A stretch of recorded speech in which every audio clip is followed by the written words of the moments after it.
coucou tout le monde, ça fait super longtemps que j'ai pas repris ma caméra by the time we speak parce que en fait là on était là la vidéo que je viens de poster au moment où je filme en fait il y a une semaine c'était mon vlog d'avril. Pour mai j'ai rien fait parce qu'en fait je suis restée 99% du temps à la maison, je voyais assez peu de gens et franchement j'avais pas envie. Ça voilà, c'était un peu genre passer de faire énormément de trucs entre les cours, les partiels, la vie associative à ne rien faire. J'ai juste continué un peu ma vie associative parce que j'avais des animations prévues ça et là, mais globalement j'ai rien fait. Donc du coup j'avais plus envie en fait de prendre ma caméra, mais là je sais pas pourquoi avec le beau temps et tout, j'ai vu que j'avais un très très beau décor derrière moi. Je me suis chauffée et j'ai voulu faire une vidéo quand même, histoire qu'elle sorte pour le mois de mai, puisque là du coup j'ai mon vlog d'avril. J'ai pas de vlog pour mai, mais je veux quand même faire une vidéo, vous voyez. Donc j'ai eu l'idée, parce qu'en plus j'ai remarqué que je me suis même pas présentée ni sur YouTube, ni sur Instagram. Et même TikTok, mais de toute façon TikTok je suis plus active dessus, donc je vais arrêter de promouvoir mon TikTok, ça va juste être... Ouais, ça va juste être mon TikTok à moi, en fait, mon TikTok privé. Mais du coup, ni sur Insta, ni sur YouTube, j'ai réellement fait de présentation. Et je me suis dit, histoire que vous appreniez, entre guillemets, à mieux me connaître, je me suis dit que je pourrais faire une vidéo mes favoris du moment. Parce que j'ai vu que ça se faisait en ce moment. Je connaissais pas le concept avant, il y a quelques mois à peu près. Mais là, du coup, je me suis chauffée. J'en ai écrit un dans mes notes. Voilà, tout ce qui est en rose. Et je me suis dit qu'en gros je pouvais parler avec vous un peu de mes favoris du moment quoi. Alors pour commencer, parce que du coup c'est bien connu que je suis une grande lectrice, je vais vous parler de Vivre entre les vagues et le ciel de Cameron Philippe. Pour ceux qui me suivent sur Insta, vous savez que j'en ai déjà parlé, mon seul dump que j'ai là-bas, parce que du coup j'ai refait ma DA. La seule publication encore visible sur cette plateforme du coup c'est une review et un dump que j'avais fait en vacances parce que je trouvais j'avais fait des super belles photos à côté d'un lac et même si c'est pas la vibe de la Méditerranée puisque ça se passe dans un village à côté de Marseille, même si c'est pas forcément la vibe de la Méditerranée etc., j'ai trouvé mes photos très belles et la review aussi du coup je l'ai écrite un peu d'une traite parce que c'était un coup de cœur. Voilà, c'était vraiment un coup de cœur que j'ai dévoré en 3 jours. Du coup j'étais en vacances et j'avais pas tant de connexion de ça, donc du coup j'avais entre guillemets que ça à faire et voilà, ce petit livre je l'ai lu en 3 jours, sachant que je lisais un peu le matin, puis l'après-midi on sortait avec ma famille, puis après je le relisais un peu le soir et encore parce que le soir il y avait des animations là où on était en vacances, donc on allait plutôt voir les animes, mais du coup on va dire en 3 matinées je l'ai lu et je pense que j'aurais pu le lire en one sitting si j'étais à la maison quoi. Donc Velvec, de quoi ça parle? C'est un groupe d'amis qui passent leur été ensemble, chaque été en vacances ensemble, de 1984 à 1992. En 1992, ils arrêtent de se voir pendant 6 ans, puis ils se retrouvent en 1998 et ils doivent faire face à la disparition de l'une de leurs amies. Alors ils se demandent pourquoi elle est partie, pourquoi on n'a pas de nouvelles, etc. Et en même temps, il y a un petit peu les anciennes querelles qui reviennent et tout, qui font surface. Et en gros, la timeline complète, c'est de 84 à 2003. Voilà. Et en gros, ça se mélange, en fait, les timelines se mélangent entre les différents points de vue, les différentes époques, puisqu'en gros, vous avez les différents souvenirs des étés passés ensemble, puis vous avez le moment présent, puis après, vous avez le moment présent, mais du coup, normalement du futur, mais genre après 98, on a 2001, je crois, 2002, puis 2003 aussi, qui sont développés dedans. Et en gros, c'est un petit peu l'évolution intrinsèque des personnages qu'on suit et l'évolution de leur amitié face à du coup des problèmes comme l'alcool, les relations amoureuses, comment ça peut se gérer dans un groupe d'amis et le passage à l'âge adulte. Voilà, et je l'ai trouvé super beau. C'est très fluide, regardez déjà la police. Ça se lit de façon très fluide et en même temps la prose est belle et super poétique et je me rappelle qu'elle m'avait happée dès le prologue. Dès le prologue, je me suis dit waouh, ça c'est bien écrit ça. Ça c'est vraiment beau et en fait, il n'y a pas eu un moment où l'histoire vous voyez, où elle deflate. Genre, en fait, tout est dans la même continuité, la même intensité. c'est fluide, les personnages sont beaux, ils sont touchants. En plus, comme il y a 6 profils différents, c'est facile de s'attacher et de s'identifier au moins à l'un d'entre eux. Donc il parlera forcément au plus grand nombre. Et franchement, moi j'ai eu mon petit coup de cœur pour Marie. Peut-être mention spéciale à Naïm, mais j'ai surtout eu mon petit coup de cœur pour Marie. Et en fait, je le recommande vraiment au plus grand nombre, surtout si vous êtes dans la vingtaine, parce que du coup, c'est à plus ou moins l'âge des persos. On les suit de leurs 10 ans jusqu'à peu près leurs 23, 24, 25 ans, parce que du coup, il y a... Oula, attendez. Donc voilà, je disais qu'en gros, il y avait des timelines différentes, des profils différents. Et voilà, en fait, je le recommande vraiment au plus grand nombre. Il se lit rapidement, il est en librairie, aux éditions Erol. Et voilà, je vous souhaite à tous de lire. Donc ensuite, j'ai pas lu grand chose en fait en livre. Là je suis en train de lire un gros pavé, The Priory of the Orange Tree. J'aime beaucoup, c'est pas du tout la même vibe, c'est vraiment genre de la high fantasy. Le truc c'est un parpaing comme ça. Voilà l'épaisseur, j'aurais fait 800 pages The Priory. Donc je vais pas en parler maintenant. Mais sachez que aussi ce livre là je l'aime beaucoup. Mais du coup comme je l'ai pas fini, j'ai pas envie de me prononcer, vous voyez. Parce que j'en suis... Enfin il me reste genre un peu plus de 500 pages. Donc j'ai le temps encore. Donc on va passer au niveau musique. Musique en vrai j'ai beaucoup de choses à dire parce que j'en écoute quand même pas mal. Dans des genres un peu variés. Parce que bah voilà, moi en fait j'ai pas de goût musicaux particulier. Genre tant que ça me plaît. En fait j'écoute ce qui me plaît et j'écoute pas ce qui me plaît pas, vous voyez. Mais sinon j'arriverai jamais à définir réellement mon goût musical. Donc là si on commence, bon vous me suivez, ceux qui me suivent sur Insta savent. Mais j'aime beaucoup Théodora. Théodora que j'ai écouté en masse un peu avant son concert. Je suis allée la voir en concert à Lyon, j'ai adoré. Et là du coup je la réécoute parce qu'avec les beaux jours, en fait pour moi Théodora c'est une chanteuse d'été. Même ses chansons un peu tristes, genre Les oiseaux rares, Mon casque, ou encore celle que j'aimais bien c'était Bad Boy Love Story je crois que c'est elle. Même pour moi ça c'est des vibes d'été, genre soleil qui se couche ou alors une nuit d'été et tout. Mais pour moi si je devais... En fait pour moi Théodora c'est un peu la Zara Larsson française, en tout cas au niveau des saisons.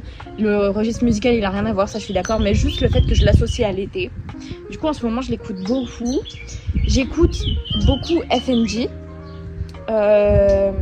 Ouais, Freaky Nasty Gal, je l'écoute beaucoup. Elle me fait un peu penser à New Jeans. Genre New Jeans à l'ancienne, genre elles auraient pu sortir un truc comme FNJ.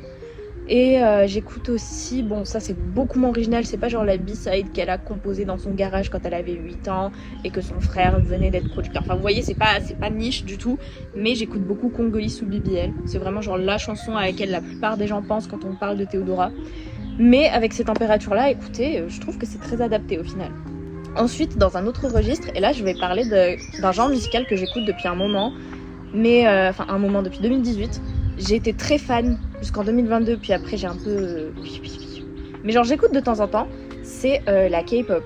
La K-pop en fait, là en ce moment j'écoute surtout un groupe et genre juste 2-3 chansons de ce groupe et c'est ENHYPEN.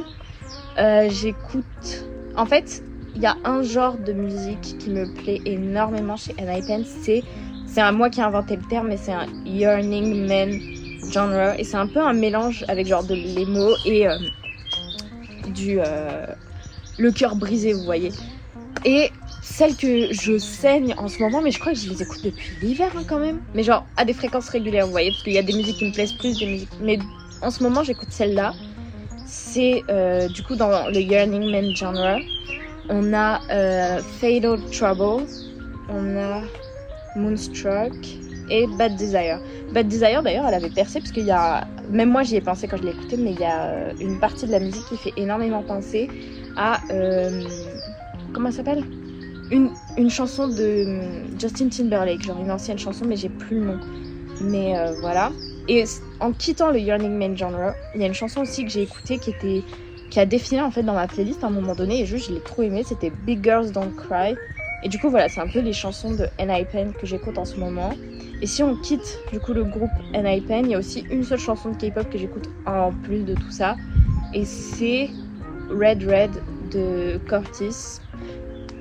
Ce que j'ai aimé en fait, la façon dont j'ai découvert cette musique, c'est juste que le groupe en fait avait fait un live où genre ils dansaient dessus le jour de sa sortie. Genre sa sortie sur les plateformes de la musique. Et j'ai trouvé le live hilarant. Et en fait la musique j'étais en mode, elle est un peu catchy quand même. Donc du coup voilà, je l'écoute. c'est pas la musique du siècle, hein. On va pas verser des larmes dessus, on va dire c'est pas Michael Jackson level hein, musique, mais franchement elle est cool. Et voilà, pareil, c'est une chanson un peu d'été, elle me donne des vibes un peu de skatepark. Genre même quand vous allez voir le MV, quand vous allez écouter la musique, elle donne des vibes de skatepark. Donc voilà. Ensuite, si on quitte la K-pop et qu'on revient dans la pop, une industrie plus classique on va dire, avec des chanteurs anglophones. Je dis anglophone parce qu'il y a une chanteuse dedans qui est française mais qui fait ses musiques en anglais. Donc en gros, je voulais parler de Mila Rosenfeld, donc là vous l'avez deviné, mais aussi de Shawn Mendes. Concernant Mila, en fait, elle, j'écoute juste ses chansons pour l'instant qui ont percé sur TikTok, mais à chaque fois, c'est...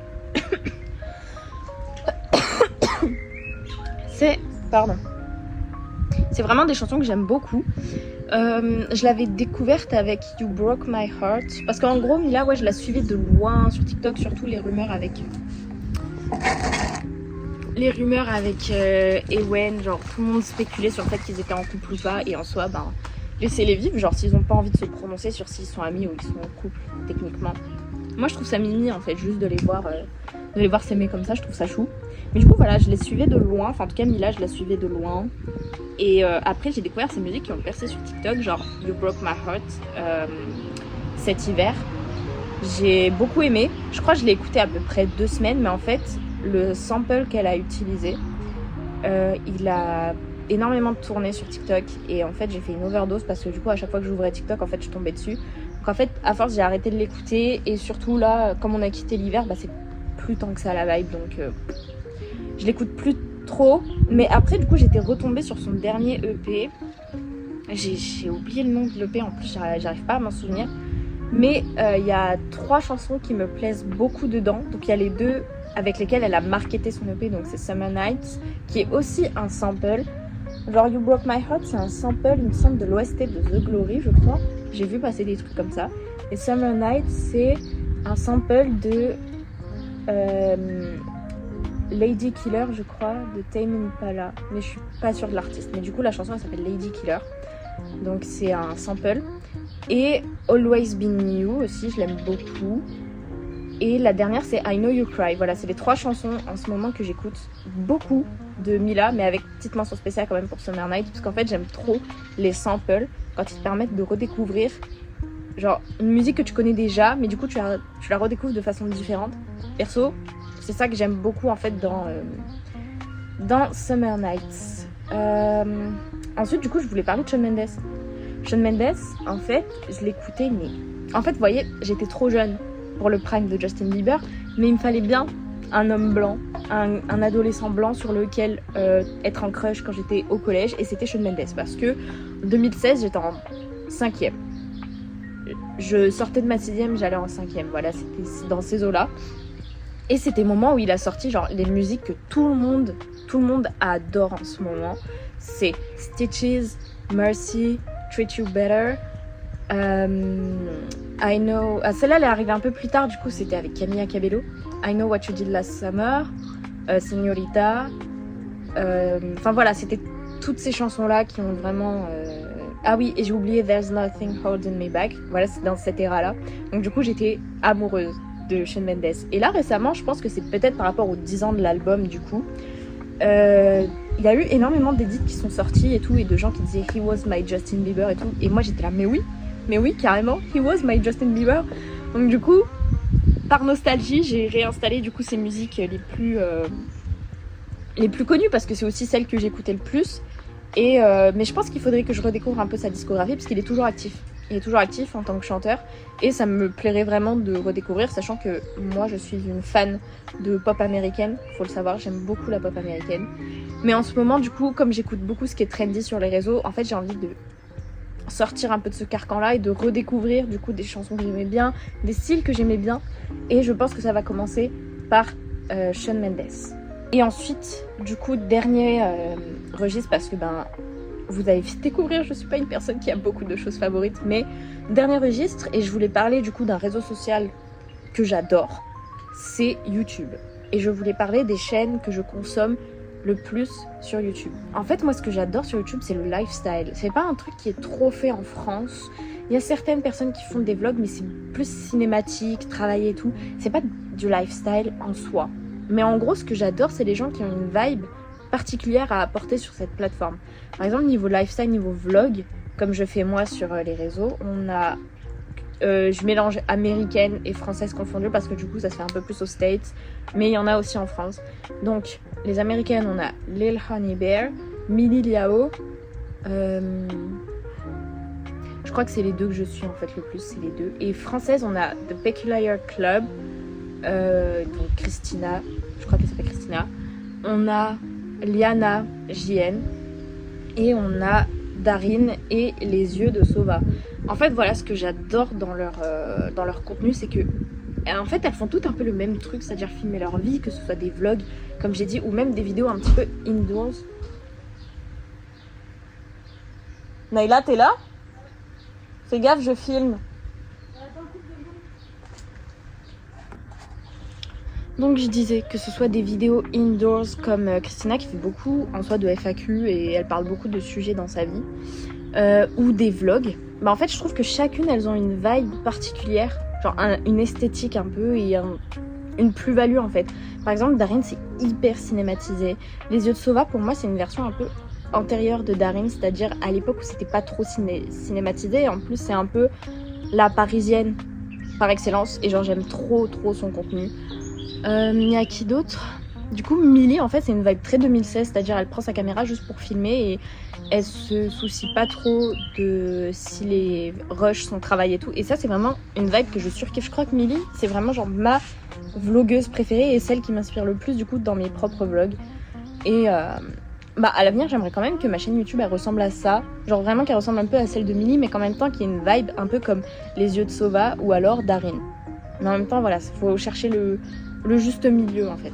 Et après, ça c'est le dernier point que je voulais faire, parce que ça je l'ai pas trop vu dans mes favoris du moment, mais en gros, il y a un domaine que moi j'aimerais bien que ça devienne mon favori du moment, mais que voilà, je sais pas pourquoi j'en consomme pas en fait, c'est les films et séries. J'ai essayé de consommer des films et séries, genre j'avais essayé Outer Banks, je crois que je suis pas passé l'épisode 1. Maximum j'ai regardé la saison 1, mais c'était il y a 3 ans quand même.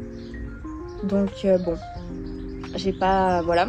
Mais en gros, il y a 2 séries que j'ai adorées, c'était Arcane. Celle-là, elle est très connue quand même, parce qu'en gros, c'est une série adaptée du jeu vidéo League of Legends.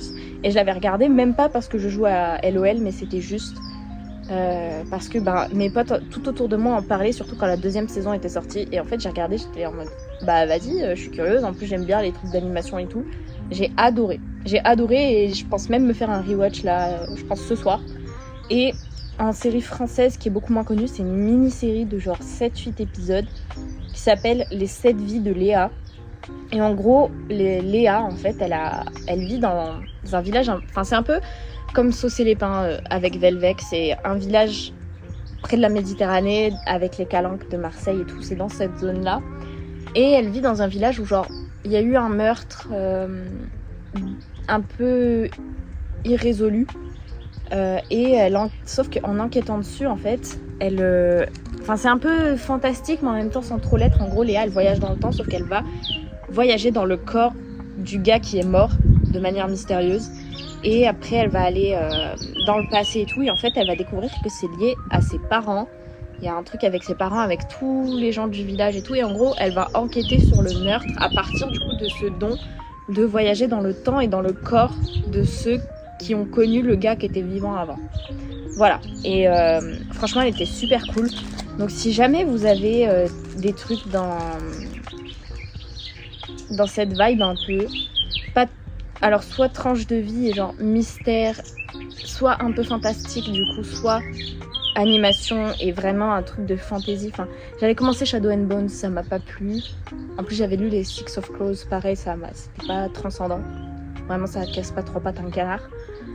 J'avais regardé quoi? J'avais regardé un truc avec des clés, je crois, Lock and Key ou Lock and Co. Enfin, je sais plus comment ça s'appelle, mais pareil, je l'ai pas terminé. Du coup, voilà, si vous avez des mini-séries, sûrement, je pense que c'est le format, le fait que ce soit long à regarder qui m'a saoulée. Donc, si vous avez des mini-séries à me conseiller un peu dans cette zone-là, soit un peu comme Velvec, soit un peu comme Arcane, et voilà, bah, n'hésitez pas à me dire. Et écoutez, moi, je vais vous laisser. je crois que la vidéo est terminée. En plus, j'ai rien d'autre à raconter. Ça me fait plaisir en vrai de revenir sur YouTube. Ça fait 1 mois que j'ai rien filmé, comme je l'ai dit en intro. Mais je sais même pas quand cette vidéo va sortir. Peut-être pour le mois de juin. Je sais pas. Parce que là, de toute façon, on est le 29 mai. Donc si je la sors pas dans 2 jours, c'est qu'elle sortira au mois de juin. Donc voilà. Je vous fais de gros bisous. Faites attention à vous et aux personnes vulnérables autour de vous. Surtout si ces pics de chaleur-là reviennent. Et prenez soin de vous et de vos proches. Et on se dit à plus tard du coup.